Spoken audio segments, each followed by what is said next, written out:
Good afternoon, everybody. My name is Ricardo Romero-Morales. I'm a lead public information officer with the County of Santa Clara. Today, we'll be discussing the spread of Omicron variant here in Santa Clara County. Today, we have Dr. Sara Cody, Health Officer and Director of Public Health in the County of Santa Clara, and we also have Dr. Marty Fenstersheib, COVID-19 Vaccine Officer here in Santa Clara County. We will begin this press conference in English. We will then move and allow time for questions, and then we will be transitioning into Spanish, Chinese, Vietnamese, and Tagalog from the podium. All right, without any further ado, I welcome to the podium Dr. Sara Cody. So good morning, everyone. Today I wanted to provide an update on Omicron here in Santa Clara County as promised when we came before you last week, as well as a sense for what we see in our near future and what each of us need to do to be best prepared. So as of this morning, we have 10 confirmed cases of Omicron reported to us here in Santa Clara County. I want to tell you just a little bit more about those 10 cases. 4 were unvaccinated, 5 were vaccinated but not yet boosted, and 1 was boosted but just boosted, not within the 2 weeks of their exposure. They had a combination. A handful had international travel, a handful had domestic travel, and a handful were household contacts. Most were symptomatic. None required hospitalization, or at least have not required hospitalization to date. We also now have had Omicron detections in all 4 of the sewer sheds that we monitor. Last week, I shared with you that we'd had a detection in the sewer shed that corresponds to the northern part of the county. Now, each of the 4 sewer sheds have had detection. So that covers most of the population of the county with a detection in each sewer shed. So I want to talk a little bit about what this means, what we're learning internationally and across the country, and how we sort of square that up with what we're seeing here and what we do next. So when I look around the corner ahead, what I see is a deluge of Omicron. What I see is perhaps one of the most challenging moments that we've had yet in the pandemic. And I think it's challenging because it's not what we're expecting. We've all come to learn to live with COVID over the last 2 years, and we're all a bit tired. But I want to let you know that when I look around the corner, I see a lot of COVID and a lot of Omicron. And why do I say this? I think it's because right now, Omicron is really taking hold across Europe, and I believe it will do the same here in the United States. Just as at the beginning of the pandemic, we looked to the experience in Italy to help us predict what will happen here, we now look to what's happening in other highly vaccinated communities. Norway and Denmark, for example, are highly vaccinated, just as we are here in Santa Clara County, and they've both seen explosive growth of Omicron. Right now in the United Kingdom, and particularly in London, I believe they're seeing more cases than they have at any time yet during the pandemic. And indeed, here in the United States, more states than not have reported Omicron, and in some parts of the country, Omicron is beginning to take off. So how do we make sense of this, and what do we each need to do? Well, first of all, I really cannot underscore enough the critical importance of booster shots. This is particularly important for people who are at increased risk of landing in the hospital or dying of COVID.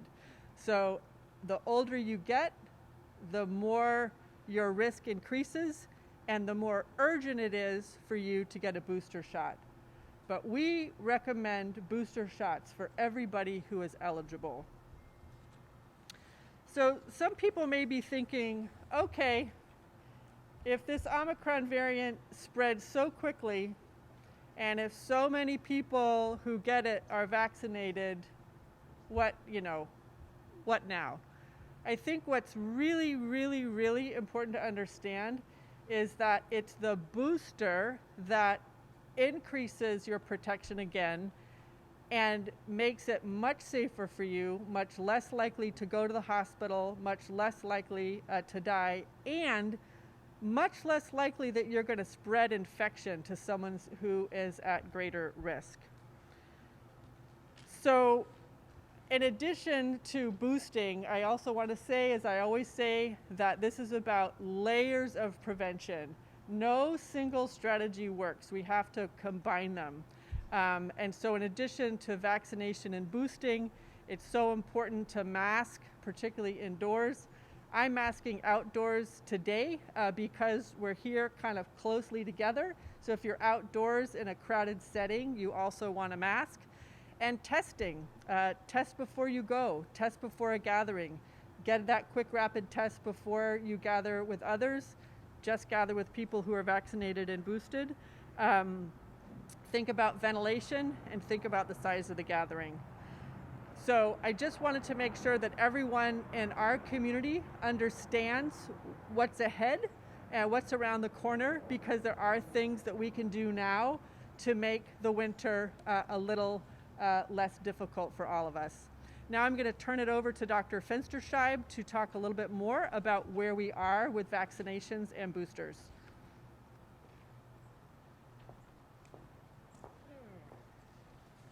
Thank you, Dr. Cody. Good afternoon. Just want to report that actually, as far as our levels of vaccinations in our county, we're doing very, very well. First of all, on the primary vaccine series, those first 2 shots, we are announcing that we have reached 80% of the entire community is vaccinated, completely vaccinated. So of everybody, even those that are not eligible yet, if you look at the numbers, 80% of everybody in our community has completed a vaccine primary series. The 5 to 11-year-olds, again, that have been most recently eligible, we are at 43% that have received at least 1 dose of vaccine. Now we move on to boosters. Not doing as well. We are at a total of 44% of people 18 years of age and older who have received a booster. 44%. We did not include the 16 and 17-year-olds who have been recently eligible because, again, they are just now getting started. I do want to point out, though, that, as Dr. Cody mentioned, those who are 50 years and older are at highest risk, and that is the population we absolutely want to make sure have gotten their booster or are planning to get one. But the numbers show that 65 and older, only about 64% have received that are eligible, and 50 to 64, about half of them. When you look at the actual numbers, what does that translate to people? If you look at the 50 years and older, rather, it's a total of 250,000 people. 250,000 people in our community, they are 50 years or older, have not yet gotten their booster doses. So again, we want to emphasize that. Also, there continues to be some disparities when we look at our numbers for boosters, that our white population and our Asian population is outpacing our Latino and African American population. The Asian and white population vary from 48 to 53% boosted, those that are eligible, and African American Hispanic 33 to 37%. So we have much work to be done in reaching out to the communities in Santa Clara County, especially in the Latino and African American communities. Again, as Dr. Cody said, I just want to emphasize that none of our prevention tools replace any others. And so vaccinations are our most important, and our boosters are our most important. But again, there's still the need to use all of the tools in our toolbox: the mask, the testing, the social distancing, the ventilation, so that we're using all the tools in our Keep Safe toolbox to keep us safe. And with that, I'll turn it back over to Roger. All right, everyone, we'll now move to the question and answer portion. Please identify who you are with and who your question is for so the right person comes up. We're going to start over here at the right with Mercury News.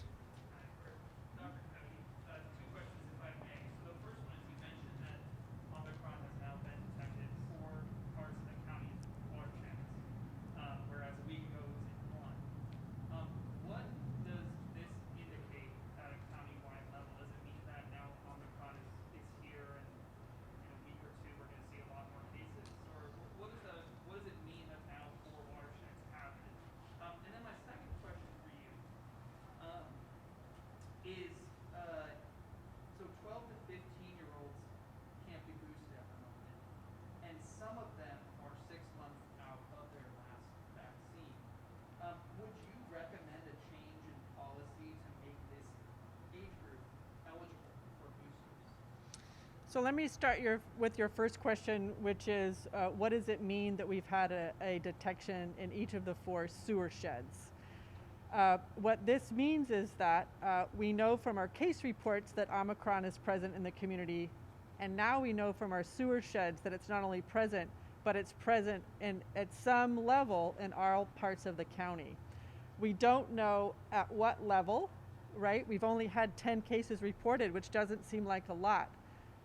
But the reason why I mentioned that in conjunction with the experience in Europe and other parts of the world is to say that the growth can be explosive. So when you look at the cases, the curve, rather than sort of trending up, it tends to go up a bit more vertically. So having identified 10 reported cases now and having identified it in the sewer shed, and looking at experiences at other places, when you put that all together, you can project that we may have a lot of Omicron very soon. I also want to say right now what we have is Delta. Our case rates are sort of bouncing around a little bit, but at the moment the case rates are somewhat stable, all Delta. Hospitalizations somewhat stable, presumably all Delta. But what we think is going to happen is a big Omicron wave surge on top of Delta. That's what that's about. And as to your questions around the 14 to 15-year-olds, I think I'm actually going to invite Dr. Fenstersheib to field that question. So most recently, the 16 to 17-year-olds have become eligible for a booster, and as you mentioned, there are some younger teenagers that are now coming to 6 tons. We suspect that the FDA and the CDC will shortly add those additional 15 to 16-year-olds and probably even from 12 up to 15 to the eligibility list. It hasn't happened yet, but we suspect it as more and more get to the point where they're 6 months out from their primary dose. NBC? And for who? For Dr. Cody. Dr. Cody, you talked about this being one of the most challenging points of the pandemic. Are there any talks or do you anticipate any plans to bring back restrictions or perhaps put out restrictions that are more strict than what the state would offer? So the question is, given that this is an extraordinarily difficult moment in the pandemic, what are the plans? And what I would say is that one is, what makes this so difficult? I think what makes this so difficult is, one, we now have a variant that all evidence suggests grows really fast and takes over really fast. And it's happening in a setting where, one, we're all anticipating, gosh, can't we please relax for the winter holidays? 2, we've been at this for 2 years. We're awfully tired. Please don't tell us to do anything else, right? That is how we all feel. So that combination is really challenging. As far as what we do, I would say that we have 2 years of experience. We have, as Dr. Fenstersheib said, tools that we know work. They have to be used in combination, right? I trust our community. People know what to do, right? So just being vaccinated or just being boosted, probably not enough. You need to also mask.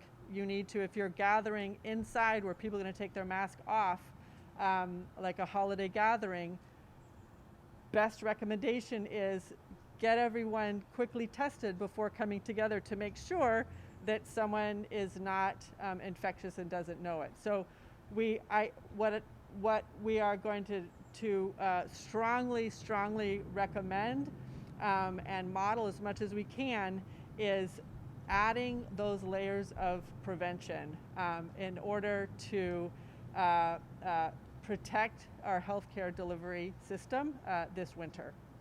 ABC?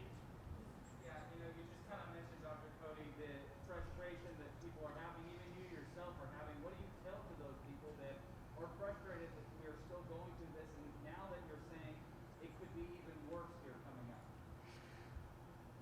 What I would say is, one, we have all been living with this pandemic for 2 years. Everyone has experienced, a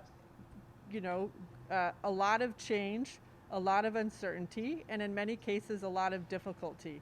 That is the reality that we have. However, we can't simply, lay down or put our head in the sand. And I feel that it is critically important to share with the public what we're seeing, because this is what we think about every day. And when I look around the corner, what I see is a whole lot of Omicron,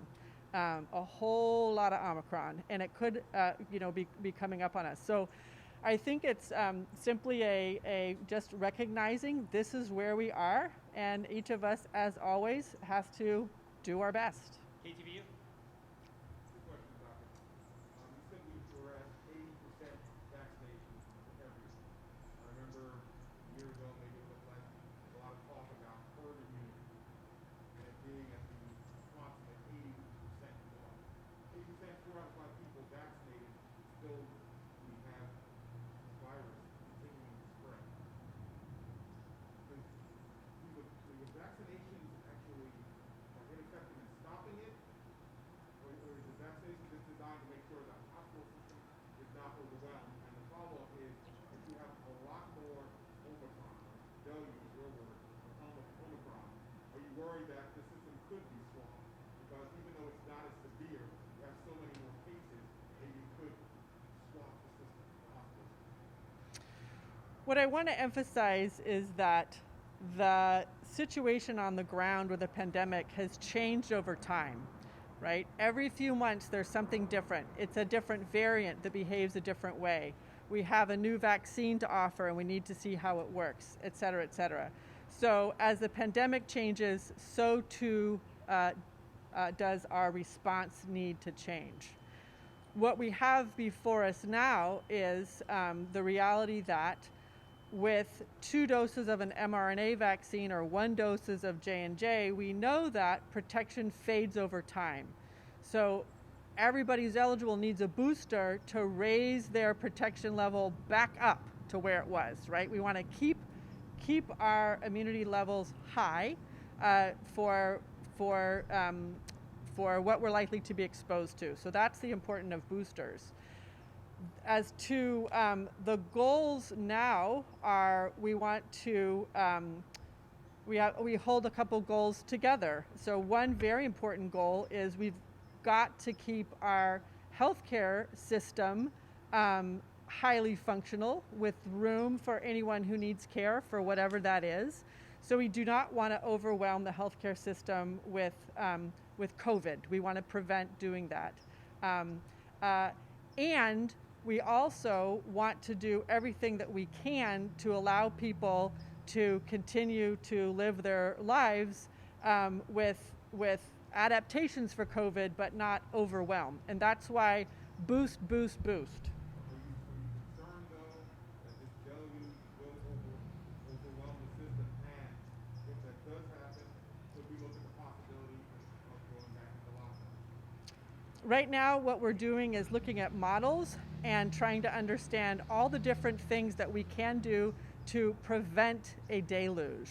And so those important things that we can all do to prevent a deluge are getting boosted. And it's particularly important for people who are at highest risk of hospitalization to get their booster as quickly as they can. KPIX. So given what you're saying about the booster today and what you guys have both said in the past, I'd be curious to speak to this. Should we redefine fully vaccinated as to getting that booster shot once you become eligible?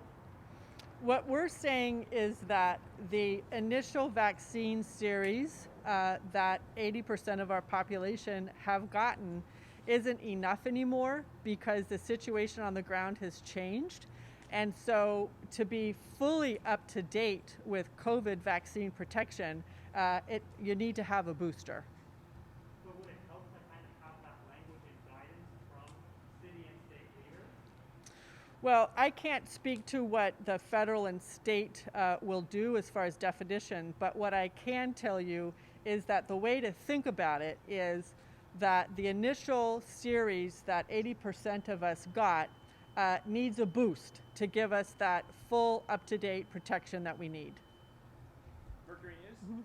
Yeah, so we were talking about that 12 to 15 years of age group who aren't eligible for the booster. You were saying that it's likely that the federal government will approve that, or you expect it. But my question is, do you recommend that? Would you support that happening, that age group being eligible for a booster? And then a follow-up is that there's an increasing number of studies that are showing a decrease in vaccination effectiveness after 4 months. But the CDC says we must wait to get boosted after 6. Given the arrival of Omicron, would you support a change in policy to narrow the time before booster? I would say that in our county, we follow the federal guidelines as a rule. And I will invite Dr. Fenstersheib if he has any further thoughts on your specific questions. Again, in order to make those determinations, you really need a lot of science behind it, and so we really look to the CDC and to even the WHO to take all of the data. But clearly, we would support as additional eligibilities come on board for lowering those booster ages. I think we definitely would support it. But as I gave you the numbers already of the people at highest risk, and again, those that are 50 years and older, 250,000 people have still not gotten their booster. So before we worry about going younger, let's get those 250,000 adults boosted so that we can keep them from getting hospitalized or dying. NBC. Dr. Cody, with this rising cases, is the county planning on making the move like San Francisco or Contra Costa County and requiring vaccinations to go inside certain businesses? So the question is, are we going to change policy as far as vaccination requirements? In Santa Clara County, as we said, we have extraordinarily high vaccination rates. And yesterday we did reach that milestone of 80% of the population vaccinated with the primary series. But what we now know is so important is the booster. And so we've not made any little small mandates or changes around who can do what in what setting. Rather, we're really focusing an all-out effort to let the public know how important it is to get a booster, and that it's particularly important because we have Omicron on the horizon. ABC. For Dr. Fenstersheib, what do you guys say you're trying to put together some more information about how well these boosters really work against Omicron? What are you guys learning at this point? Is that still something that's really, I know you guys are pushing it obviously, but what have you learned as far as the effectiveness? Yeah, we're paying attention to to Dr. Fauci and to the WHO and to the CDC, but clearly we've seen already when they put up the antibodies that are produced for somebody that's only had 2 shots, especially looking at Pfizer, that the effectiveness against Omicron was at about 30%. When you boosted that person, the effectiveness went up to 75% at least. So that's some preliminary data, very clear data that, again, the vaccines work. It's just that we need to boost them so that we have more of it on board to protect ourselves. We'll do final question from KPIX. So just to pick up on the vaccination rate, do you find that that is still competitive in the Bay Area where you've enjoyed these high vaccine rates for so long? Is that still competitive with Omicron, or is that no longer the case? So again, we still have Delta around. So we really worked very hard as a community to get where we are today. And again, it's still our dominant variant, but we're preparing people to say no longer good enough. So if you want to plan for the near future, and as Dr. Cody said, we're worried about this happening in the next several weeks to months, get the booster at this point. But we are one of the highest vaccinated areas, I'd say, in the country at this point. Thank you, everyone. We'll now move to the portion of our program in Spanish.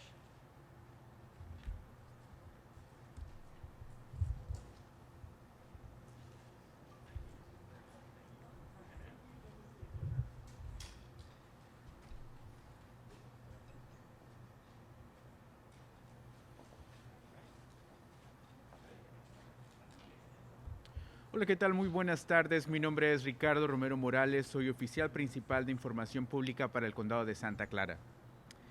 Con la variante de Omicron propagándose rápidamente por todo el mundo y la efectividad de las series iniciales de la vacuna contra el COVID-19 disminuyendo con el tiempo, el condado de Santa Clara está instando urgentemente a todas las personas elegibles a obtener una vacuna de refuerzo lo más pronto posible. Las vacunas de refuerzo están disponibles tanto a través de las citas como disponibles directamente para personas aquellas quienes no tengan cita previa. Tenemos también muchas farmacias, clínicas y lugares de vacunación en el condado en donde las personas pueden ir a buscar una cita o un lugar donde ponerse la vacuna. Para mayor información pueden accesar nuestro sitio web, el cual es sccvacuna.org. Todas las personas mayores de 16 años que están 6 meses de su segunda vacuna de Pfizer o Moderna o a 2 meses de su vacunación de Johnson & Johnson son elegibles para la vacuna de refuerzo. Esto es particularmente urgente y crítico para las personas de 50 años o más y para aquellas que tienen algún tipo de condición médica. Actualmente, solo el 44% de los residentes del condado de Santa Clara han recibido una vacuna de refuerzo y aproximadamente 250,000 personas que viven en el condado de Santa Clara, quienes tienen 50 años o más, aún no han recibido su vacuna de refuerzo. El día de hoy se han reportado ya un total de 10 casos confirmados de la variante Omicron aquí en el condado de Santa Clara. De esos 10 casos sabemos que 4 personas no estaban vacunadas, 5 personas estaban vacunadas y una persona ya había recibido su dosis de refuerzo. Se espera que se informe de muchos más casos de Omicron en los próximos días y semanas, y en base del crecimiento exponencial de estos casos se observan en Europa, existe un riesgo significativo de crecimiento exponencial de los casos de COVID-19 en nuestra región en las próximas semanas. Actualmente, el Reino Unido tiene más casos de COVID-19 que ha reportado en la historia de esta pandemia de ya casi 2 años. Otros países que están altamente vacunados, al igual que el condado de Santa Clara, países como Dinamarca y Noruega, predicen que Omicron se convertirá en la variante dominante en cuestión de días. La evidencia sugiere que Omicron se propaga más rápido que otras variantes y se aprende más de esta variante cada día. Aunque algunas pruebas sugieren que un porcentaje menor de personas infectadas con Omicron pueden ser hospitalizadas y morir, se da un aumento de casos, muchos miles de casos nuevos por día.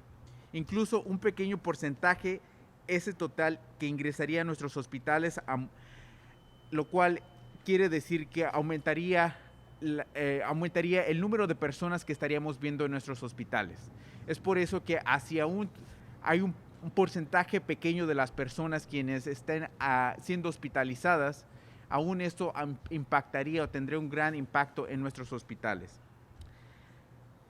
Los doctores del Departamento de Salud Pública el día de hoy acaban de decir que 2 dosis ya no son suficientes. 2 dosis de la vacuna ya no son suficientes. Sabemos que la protección contra la infección, contra la inyección de las vacunas disminuye con el tiempo, por lo que las dosis de refuerzo son críticas para todos aquellos que se vacunaron al menos hace 6 meses o aquellas personas que recibieron la vacuna de Johnson & Johnson hace 2 meses.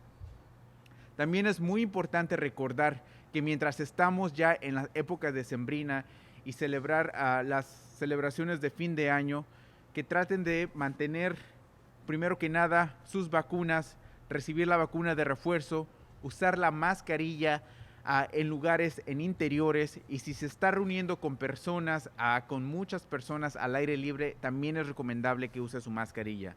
Al igual, el uso de la ventilación o abrir puertas y ventanas si es que están en un lugar cerrado.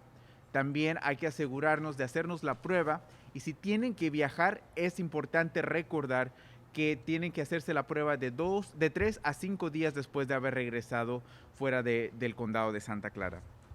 Para más información, la gente puede visitar nuestro sitio web, el cual es sccvacuna.org. Muchas gracias. And we will now transition to Chinese from the podium.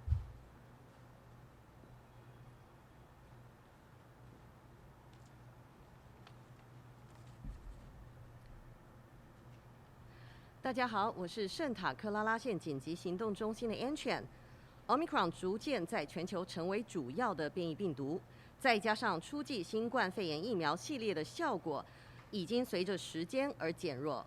圣塔克拉拉县强烈呼吁所有符合条件的人尽快去接种疫苗加强剂。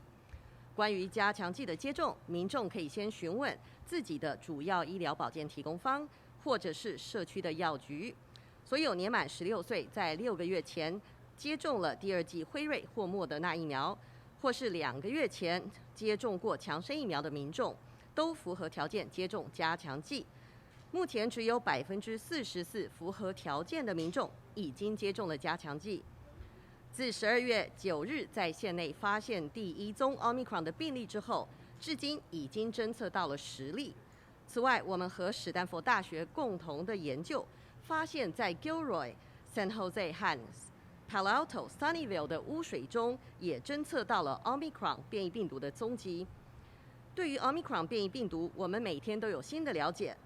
此病毒正快速地在世界各地传播开来，已经证明了最初2剂的疫苗是不足以对抗新冠病毒以及发展出的变异病毒。加强剂能够更有效地提供保护。其他的防疫工具我们也不能忽视，像是消毒双手、戴口罩和做检测。节日假期将至，民众要更加注意防疫的染疫的风险。如果一定要在节日假期旅行或者是聚会，建议您在旅行前和返回后都做新冠肺炎的检测，确保年满5岁的人都打了疫苗，符合条件年满16岁的人去接种加强剂。在室内和拥挤的环境中一定要戴口罩，将聚会的时间缩短，人数减少，还有聚会的之前可以先做新冠肺炎的检测。县府营运的疫苗站都提供了免费的辉瑞、莫德纳和强生疫苗，还有加强剂，可以上网预约，网址是 sccfreevax.org。最后，祝大家有个平安健康的节日假期。Next, Shierry will be providing the statement in Tagalog. Thank you.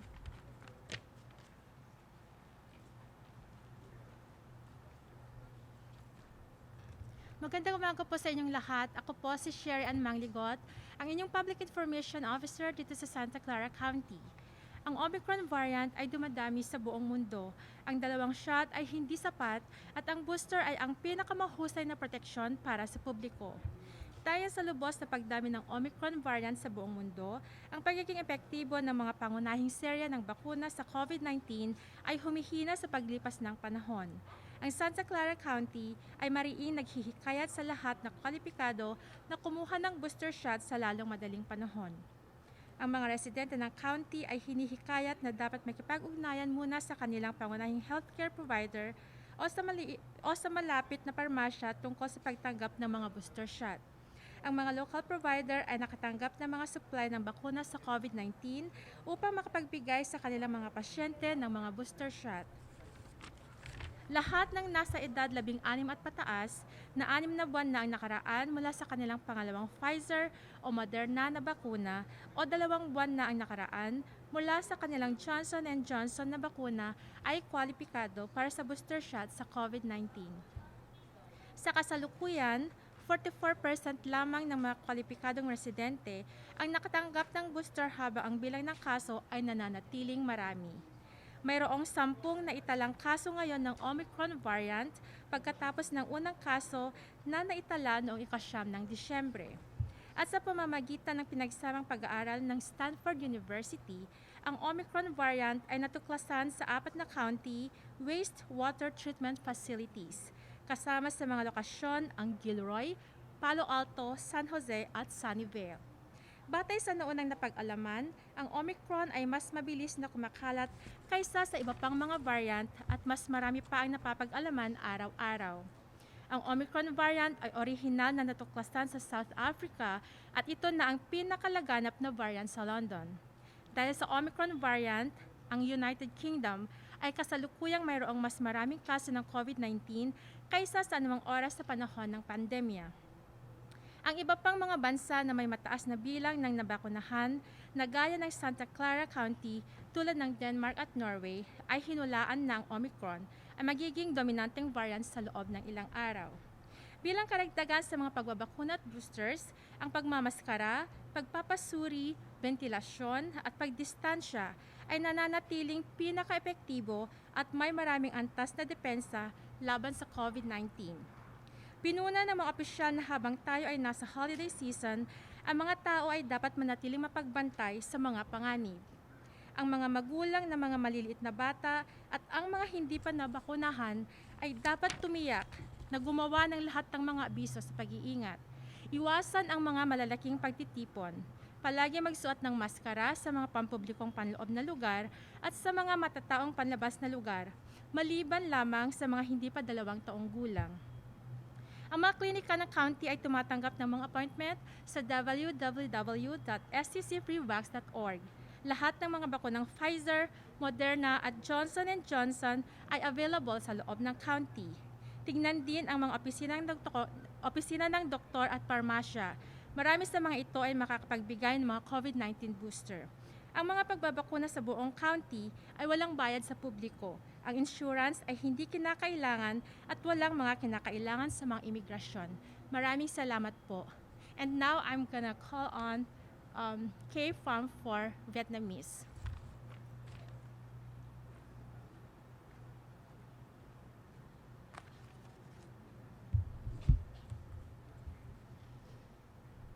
Xin chào quý vị, tôi là Pham, là nhân viên truyền thông của quận hạt Santa Clara. Kính thưa quý vị, ngày hôm nay hạt Santa Clara có cuộc họp báo để khuyến khích mọi cư dân đã hội đủ điều kiện nên đi tiêm liều hỗ trợ ngay, càng sớm càng tốt. Từ khi trường hợp nhiễm biến thể Omicron đầu tiên được báo cáo, vào ngày 9 tháng 12 đến nay đã có 10 trường hợp nhiễm biến thể Omicron được phát hiện tại hạt Santa Clara. Ngoài ra, theo nghiên cứu của trường đại học Stanford, biến thể Omicron cũng được tìm thấy trong mẫu xét nghiệm lấy từ 4 cơ sở xử lý nước thải của quận hạt, gồm có tại các thành phố Gilroy, Palo Alto, San Jose và Sunnyvale. Các dấu hiệu ban đầu cho thấy biến thể Omicron lây nhiễm nhanh hơn các biến thể khác. Omicron được phát hiện đầu tiên ở Nam Phi và đến hôm nay, đây là biến thể chính đang hoành hành tại thành phố London, Anh Quốc, khiến cho số trường hợp nhiễm tại quốc gia này tăng cao hơn bao giờ hết kể từ khi đại dịch bắt đầu. Các quốc gia có tỷ lệ tiêm ngừa cao tương tự với tỷ lệ tiêm ngừa của hạt Santa Clara như Đan Mạch và Na Uy cũng dự đoán rằng chẳng bao lâu nữa thì biến thể Omicron cũng sẽ là biến thể nổi trội trong các trường hợp nhiễm tại các quốc gia này. Với việc biến thể Omicron đang lan nhanh trên toàn thế giới và hiệu lực của loạt tiêm ngừa chống COVID-19 đầu tiên đã giảm dần theo thời gian, 2 liều tiêm ngừa không còn được xem là đầy đủ nữa và liều hỗ trợ sẽ là tầng bảo vệ quan trọng nhất cho công chúng. Mọi người từ 16 tuổi trở lên đã được tiêm liều thứ 2 của Pfizer hay Moderna 6 tháng trước đây hoặc đã tiêm liều Johnson Johnson 2 tháng trước đây, nay đã đủ điều kiện để tiêm liều hỗ trợ. Điều này đặc biệt khẩn cấp đối với người từ 50 tuổi trở lên và những người có bệnh nền. Mặc dù chứng cứ cho thấy tỷ lệ người nhiễm Omicron phải nhập viện hoặc tử vong không cao, nhưng bất kỳ sự đột tăng số trường hợp nhiễm nào cũng sẽ ảnh hưởng đến hệ thống y tế của quận hạt. Hiện nay chỉ mới có 44% cư dân đủ điều kiện trong quận hạt, có nghĩa là những người từ 16 tuổi trở lên đã được tiêm liều hỗ trợ. Trong khi đó, tỷ lệ nhiễm bệnh vẫn còn đang trong mức đáng kể. Khoảng 250.000 cư dân từ 50 tuổi trở lên chưa được tiêm liều hỗ trợ này. Vì Omicron đang lan nhanh như vậy, để bảo vệ cho chính bản thân và cộng đồng, cư dân trong quận hạt nên liên lạc với hệ thống cung cấp y tế của mình, văn phòng bác sĩ gia đình và các hiệu thuốc tây gần nhà như Walgreens, CVS để tìm hiểu về tiêm ngừa và tiêm liều hỗ trợ tại các địa điểm này. Hầu hết những hệ thống y tế trong quận hạt đều đã nhận được đầy đủ số thuốc tiêm ngừa COVID-19 để tiêm cho bệnh nhân của họ. Ngoài việc tiêm ngừa và tiêm liều hỗ trợ, mang khăn che mặt, xét nghiệm và giữ khoảng cách an toàn vẫn là các phương cách phòng bị tốt nhất chống lại COVID-19. Các viên chức cũng lưu ý rằng trong mùa lễ sắp đến, mọi người nên cẩn thận đề phòng các rủi ro nhiễm bệnh. Nếu cần phải đi xa hoặc họp mặt trong mùa lễ, xin nhớ hãy xét nghiệm trước khi đi xa, khi trở về và xét nghiệm lại sau 3 đến 5 ngày. Hãy mang khăn che mặt khi ở bên trong nhà hoặc khi có đông người. Hãy cẩn thận khi đến gần người lớn tuổi hoặc người có hệ miễn dịch suy yếu và nên xét nghiệm COVID-19 trước khi gặp gỡ với họ. Cư dân vẫn có thể lấy hẹn tại các địa điểm tiêm ngừa của quận hạt trên trang mạng sccfreevax.org. Quận hạt cũng có đầy đủ các loại thuốc tiêm ngừa của Pfizer, Moderna và Johnson & Johnson. Việc tiêm ngừa trong khắp quận hạt hoàn toàn miễn phí cho những ai đã hội đủ điều kiện, dù có bảo hiểm sức khỏe hay không, và trong mọi tình trạng di trú. Xin cảm ơn quý vị.